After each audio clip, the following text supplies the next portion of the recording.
Morning everyone. Today's topic is DNA as a genetic material. Introduction of DNA. DNA is a genetic material that carries information from generation to generation. But how we know that DNA is a genetic material? Here we will explore the fun journey of the discovery of genetic material. There are some characteristics of genetic material. For a molecule to act as genetic material, it should have the following properties. First, be capable of replication, that is, from its own replica. It should be structurally and chemically stable. It must have the property to change due to mutation. Be expressed in the form of Mendelian characters. Although DNA is a genetic material in most of organisms, in some viruses RNA is the genetic material.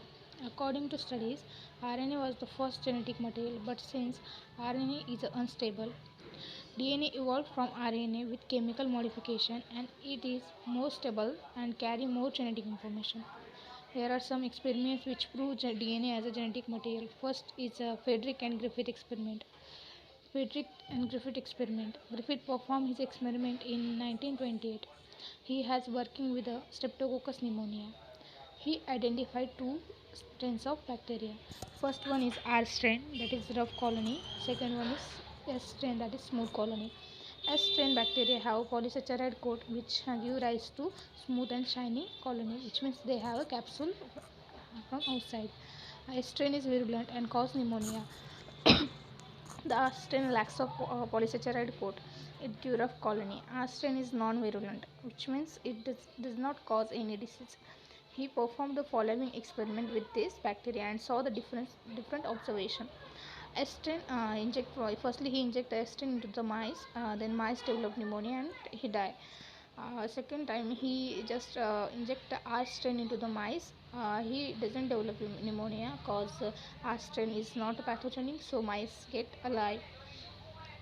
The third one, he killed S type of strain inject into the mice. Mice live and doesn't form pneumonia in it, and he becomes live. He lives.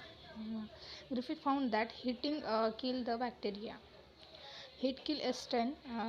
Then he inject heat kill a strain with the R type of strain, and then mice get that. How it will happen that when heat kill S and R strain get injected into mice and mice die. Here is the diagrammatic representation of Griffith experiment. Here in first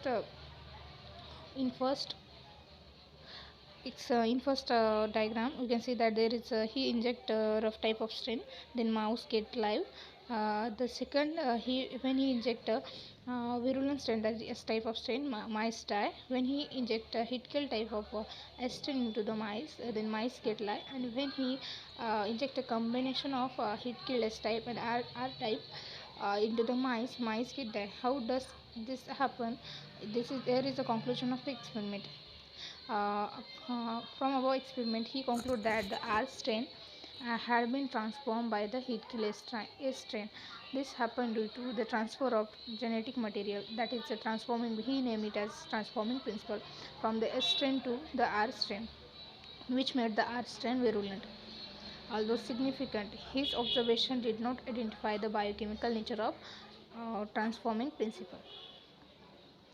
The second experiment is Avery, MacLeod and McCarthy experiment. They determined the biochemical nature of the transforming principle identified by the Griffith.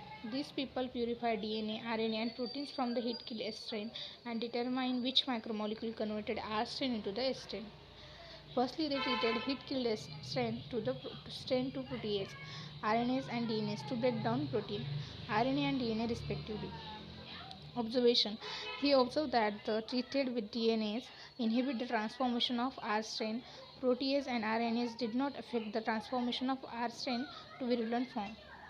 It means they conclude that the genetic material is DNA, not RNA or protein. But this theory was not accepted by biologists. There is another one experiment, that is Hershey and Chase experiment. In 1952, Hershey and Chase proved that DNA is a genetic material by his experiment. They used bacteriophage to experiment as follow. Bacteriophage is type of virus that infect bacteria.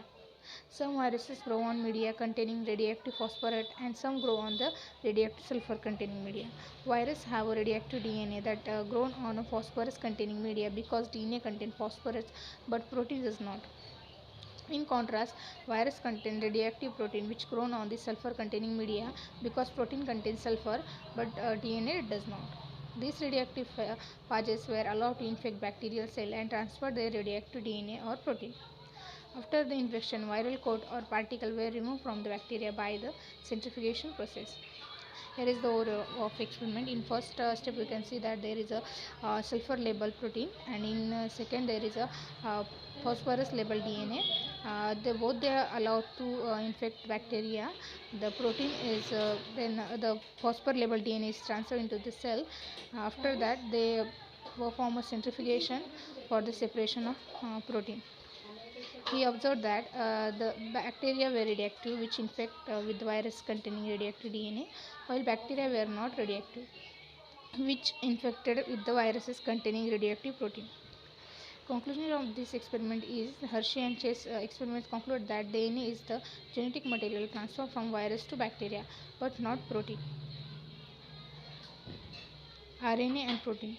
DNA is a genetic material for the majority of microorganisms, but there are some viruses that use RNA as a genetic material, such as SARS, influenza, hepatitis C, polio, and retroviruses like HIV/AIDS.